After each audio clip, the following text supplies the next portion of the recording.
Halo semua, sebelum menonton video ini, jangan lupa like, bagikan video ini, meninggalkan komentar dan subscribe channel ini agar teman-teman tidak ketinggalan pembahasan sejarah Simalungun lainnya. Mengenal tradisi lisan dan sejarah Kerajaan Silimakuta, Girsang Simalungun dari tulisan Prof. Aaron L. Damanik, Guru Besar Universitas Negeri Medan. Kerajaan Silimahuta merupakan wilayah yang paling barat di Simalungun. Berada di perbatasan Simalungun dengan Karo. Beberapa wilayah di Kerajaan Silimahuta dipisahkan dari Simalungun setelah masuknya pemerintah kolonial Belanda sejak tahun 1907. Upaya ini tidak lain memiliki tujuan untuk mengerdilkan kuasa dan otoritas Kerajaan Silimahuta. Kerajaan ini berpusat di Nagasaribu. Wilayahnya terdiri dari 5 kampung atau Silimahuta, Sipituhuta dan Sitoluhuta. Namun, 10 kampung dari 2 huta ini digabung Belanda ke Ondraf Delingkaro. Kerajaannya berbatas dengan Laut Daur atau Danau Toba di sebelah selatan, Pegunungan di utara, Tigapanah di barat dan Saribudolok di sebelah timur. Sama seperti 6 kerajaan lain di Simalungun, maka kerajaan ini bercorak kerajaan marga yakni klan Purba Girsang. Menurut kisahnya, kerajaan ini dibangun oleh seorang pengembara bernama Si Girsang. Ia adalah pengembara yang masuk dan bermukim di Nagasaribu dari Lehu, di Tanah Papak.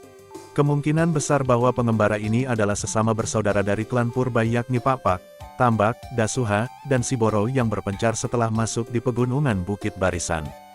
Kemampuan mereka menaklukkan alam di puncak dan punggung Bukit Barisan menjadikan mereka diterima oleh Raja Nagur. Lambat laun, masing-masing pengembara ini berhasil mencapai taraf hidup yang lebih baik serta dinobatkan menjadi raja di masing-masing wilayahnya. Jadi, klan Purba di Simalungun sama sekali tidak memiliki keterkaitan dengan klan Purba di luar Simalungun. Klan ini dapat dinyatakan asli atau origin Simalungun. Catatan pertama tentang kerajaan ini berasal dari Hagen tahun 1883 yang menjelajahi Simalungun dari barat Nagasaribu hingga Sitonggang di Tanah Jawa. Demikian pula, catatan ringkas diperoleh dari Anderson tahun 1823 yang menyebut adanya Partiga Tiga atau pedagang di Serdang dan Bedagai yang berasal dari Hataran di pegunungan yang berbatasan dengan Danau Toba atau Laut Daur.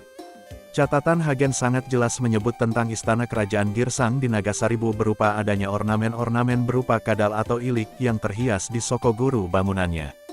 Kerajaan Silimahuta sama seperti 6 kerajaan lainnya di Simalungun, memudar pada tanggal 3 Maret tahun 1946. Pada saat itu, gerombolan massa yang mengatasnamakan diri sebagai Republikan, menjarah, membakar dan membunuh raja-raja di Simalungun. Sebagai eksekutor di wilayah Silimahuta adalah Oskar Tambunan di bawah pimpinan Sarageras, yakni Komandan Barisan Harimau Liar atau BHL Simalungun. Asal-usul kerajaan Silimahuta. Keturunan dari Raja Silimahuta adalah berasal dari seseorang pemburu rusa dari daerah Dairi. Ia mengikuti seekor rusa yang berasal dari Lehu, daerah Papak. Rusa yang ditembaknya diikuti oleh anjing peliharaannya sampai ke Gunung Sipiso-Piso atau Tanduk Banua. Sesampainya di gunung itu, ia kehilangan jejak. Ia kemudian menjumpai seekor kerbau putih atau horbou jagat, di mana berpendapat bahwa ia berada dekat perkampungan. Ia menaiki bukit yang lebih tinggi untuk dapat memandang luas daerah Gunung Tanduk Banua dan dengan diikuti oleh anjing peliharaannya, ia menjelajahi daerah itu, sehingga tibalah saatnya merasa lelah dan kelaparan. Si Girsang beristirahat di bawah pohon kayu mengharapkan tetes air dari daun-daunan dan memakan apa saja yang dapat diperolehnya dari hutan itu. Untuk anjingnya si Girsang menemukan cendawan merah, tetapi rupa-rupanya adalah racun bagi makanan. Segera ia memberikan makanan cendawan putih, sehingga anjing peliharaannya kembali sehat. Demikianlah diketahui berkat pengalaman si Girsang, bahwa cendawan merah adalah merupakan racun dan apabila termakan maka cendawan putihlah yang menjadi obatnya.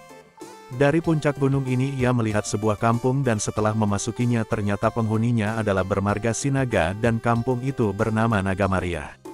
Di kampung ini ia diterima oleh seorang penghuninya.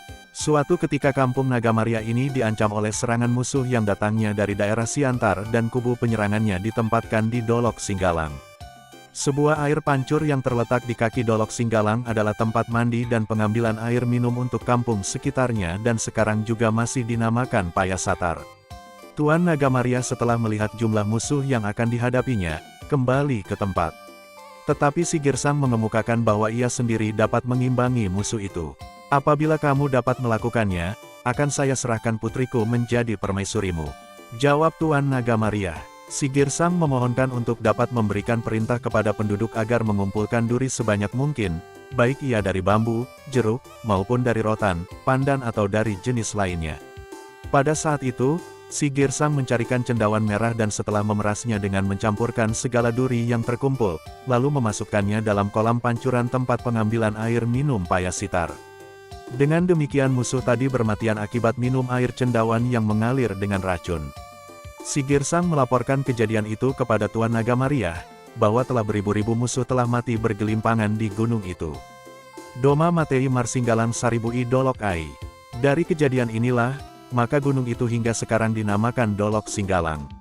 Nama ini sering diriwayatkan oleh orang tua di daerah Silimahuta, sewaktu penulis bertugas di Saribu Dolok dan nama huta ini juga berasal dari peristiwa itu.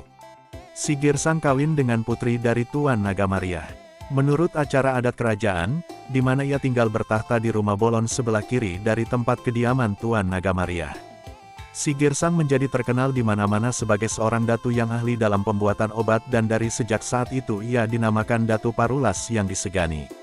Setelah Tuan Naga Maria meninggal dunia, digantikan oleh Datu Parulas dan tidak lama kemudian ia mendirikan istananya dekat dengan tempat mayat musuh dikuburkan, dinamakan Nagasaribu dan kampung inilah ibu kota Silimahuta.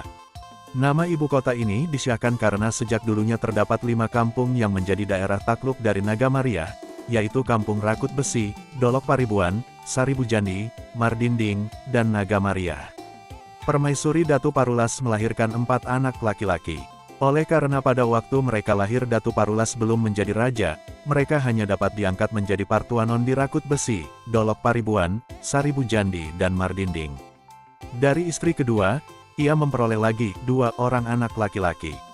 Adapun yang tertua dan daripadanya mendirikan kampung Jandi Malasang yang berpindah ke Bage dengan berpemerintahan sendiri, sedangkan anak yang bungsu menggantikan jabatan Datu Parulas. Pada waktu kedatangan pemerintahan Belanda, daerah Bage dimasukkan di bawah pemerintahan kerajaan Silimahuta. Pada waktu pemerintahan dijabat oleh 2 orang yaitu, Pangasami gelar Tuan Siturituri dan Pamoraidup gelar Tuan Nagasaribu. Setelah Tuan Siturituri meninggal dunia pada tahun 1921, maka kedudukannya digantikan oleh anaknya dalam tingkat parbapaan, merangkap anggota kerapatan peradilan urung di Silimahuta. Adapun yang menjabat kerajaan kemudian sejak saat itu adalah Pamoraidup Purba Girsang yang dinobatkan oleh pemerintah Belanda pada tahun 1932. Pada tahun 1934, Pamoraidup Girsang digantikan oleh anaknya bernama Padiraja Purba Girsang berhubung karena orang tuanya sudah usur. Pada waktu perjuangan kemerdekaan Republik Indonesia, beliau menjabat di Markas Agung dan meninggal dalam mempertahankan kemerdekaan negara Republik Indonesia di sekitar akhir tahun 1947 di daerah Barus Jahe, Kabupaten Tanah Karo. Almarhum meninggalkan 4 orang anak laki-laki dan 3 orang anak perempuan. Adapun parbapaan yang membantu pemerintahan di Kerajaan Silimahuta, terdiri dari Tuan Siturituri, Tuan Rakut Besi, Tuan Saribu Jandi, Tuan Dolok Paribuan, Tuan Mardinding, dan Tuan Paribuan. Sedangkan, kerajaan yang terdapat di Pamatang Nagasaribu adalah 1. Nagodang, 2. Tuan Rahe dan 3. Anak Boru Huta. Adapun silsilah Kerajaan Silimahuta adalah sebagai berikut. Si Girsang atau Datu Parulas, Tuan Jandi Malasang yang pindah dan bertempat di Bage. Tuan Bungsu, menggantikan Datu Parulas. Tuan Rahut Bosi, Tuan Dolok Paribuan, Tuan Saribu Jandi dan Tuan Mardinding. Dari Tuan Bungsu lahir generasi berikutnya yakni Tuan Siturituri yang wafat tahun 1921, dan seterusnya lahir Pamoraidup yang wafat tahun 1944.